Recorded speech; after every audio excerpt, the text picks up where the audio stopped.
Hello, hello, hello, and welcome to another thrilling prog review. Today we're talking about Anthony Phillips Radio Clyde 1978, 78, 97.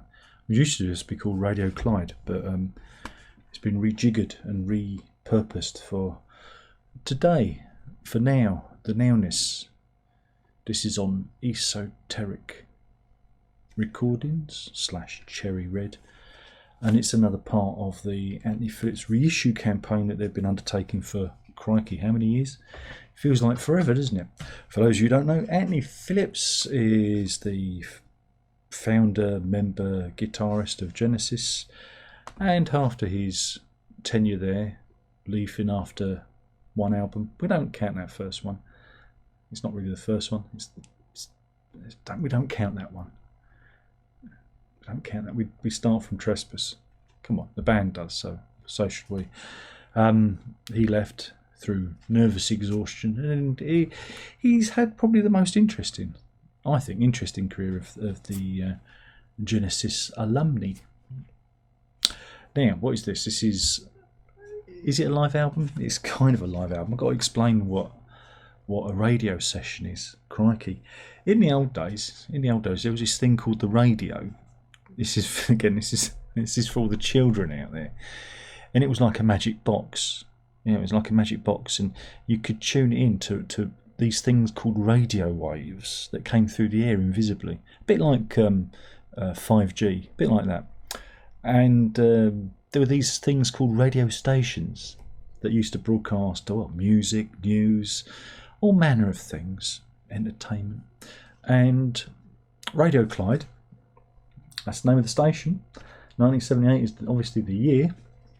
They wanted a set for him, a little set for him. Now, in the old days, lots of bands did these kind of things, radio sessions. On Radio 1, there were loads of them. Loads of them. Everyone did them. And these radio sessions are as live. Bands go in, they play, but they're also allowed to fiddle, do overdubs. And often you'll get a different feel for a track, different feelings for the track. And this is the same with this. This is Anthony Phillips doing his stuff as live, but with a few overdubs here and there. And this is unusual because live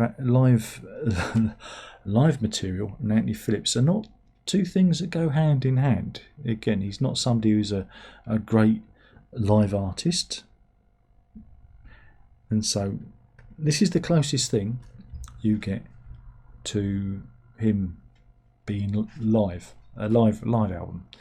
So yeah, it's quite interesting. There was this as the living room concert. I think there's a couple of other ones as well, which my mind is brain farting through because we don't script this. By Jiminy, no, we come on, we turn the camera on and we talk at you. We talk at you and you ignore it. And that's how it should be.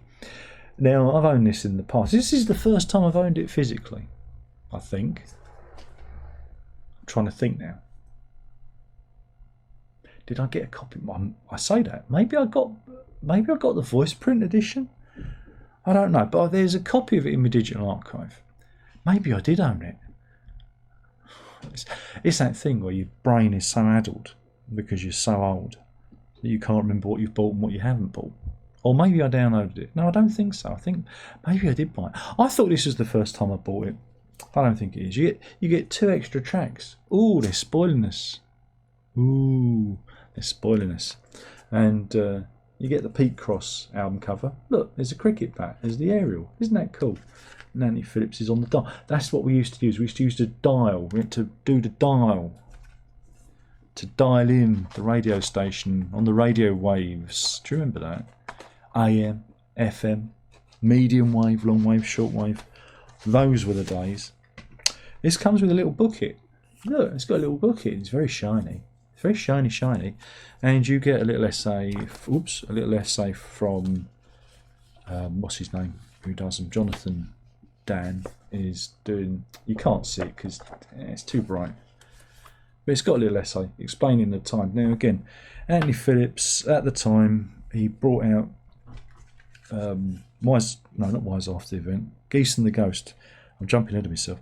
On Hit and Run Records, Charisma, and he had some deal with America, Passport Records, and I think there were a few difficulties. There always are with these things, and he was kind of within, between record companies and whatnot, and that's how this is it's kind of building a momentum between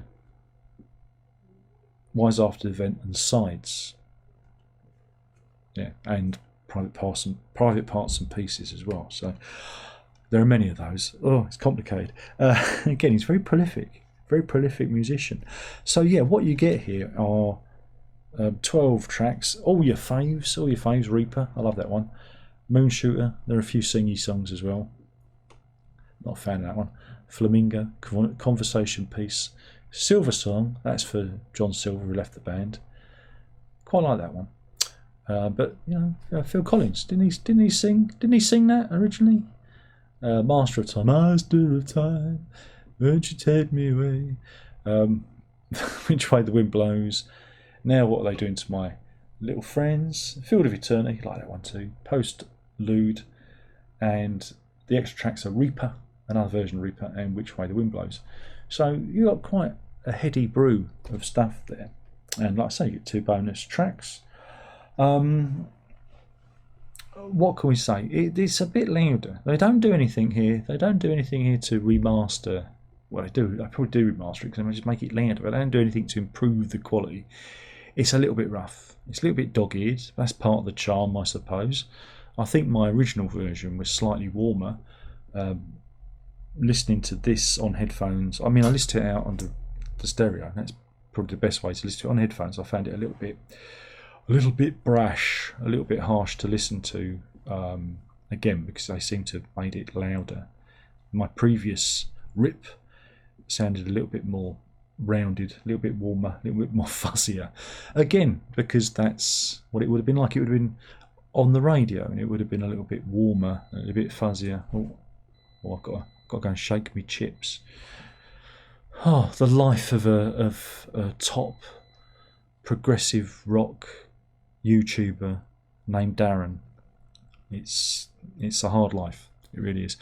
So yeah, I found it a little bit abrasive, and they don't really do anything to improve the quality of these things. It's a shame because you've got AI.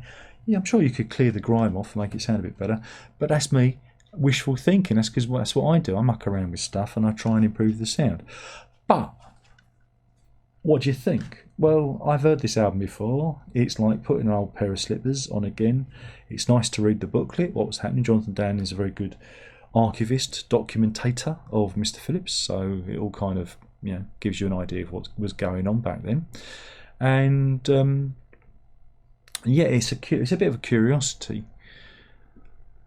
and it's probably only for the kind of die-hard, hardcore Phillips fans. Your casuals, would you buy it? Probably not.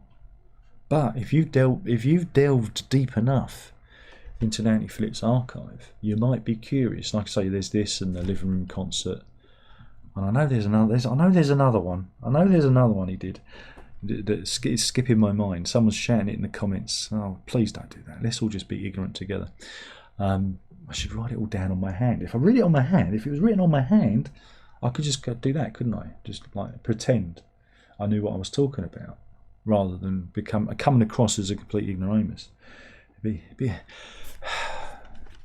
Damn, this is why I'm not. It's why no one wants to watch these, because I'm just hammering my way through it. But yeah, it's a curiosity, and again, it's back to an old time of radio sessions. Again, it's a time that was long gone. It's misty memories, sepia tinted memories of the 1970s. It's long. Well, mind you, 78. It would be punk. This is coming out against the Clash and the Pistols. So yeah, it's a curiosity. I like it because I'm an Anthony Phillips fan. I think it's a bit loud. Turn it down. But you know what they say? If it's too loud, you're too old, aren't you, mate? And probably one for the diehards. it might be out there for you to stream somewhere. Someone's probably uploaded it somewhere, so you don't even need to buy it. But I bought it because I'm stupid. Yeah. So I've been talking about Anthony Phillips's Radio Clyde 1978. It is a live sessions album. It's a curiosity. It's for the diehards, and it captures Phillips at an interesting stage in his career. You know, Geese and the Ghost, Miles After the Event, and heading into Sides and the whole Private Parts and Pieces era. So it's quite an interesting perspective on his work. And again, I'm a fan, so I'll buy anything. I'll just buy it. Don't expect you to though. But if you're lucky, I might put a link in the comments so you can get me a magic penny from Amazon if you choose to buy said item. Again, about a tenner it was. I think it's about a tenner. That's cheap, isn't it? Today's money. Anyway, thanks for watching. I'll sod off, and I suggest you sod off too. So one thing I'm saying is, prog on.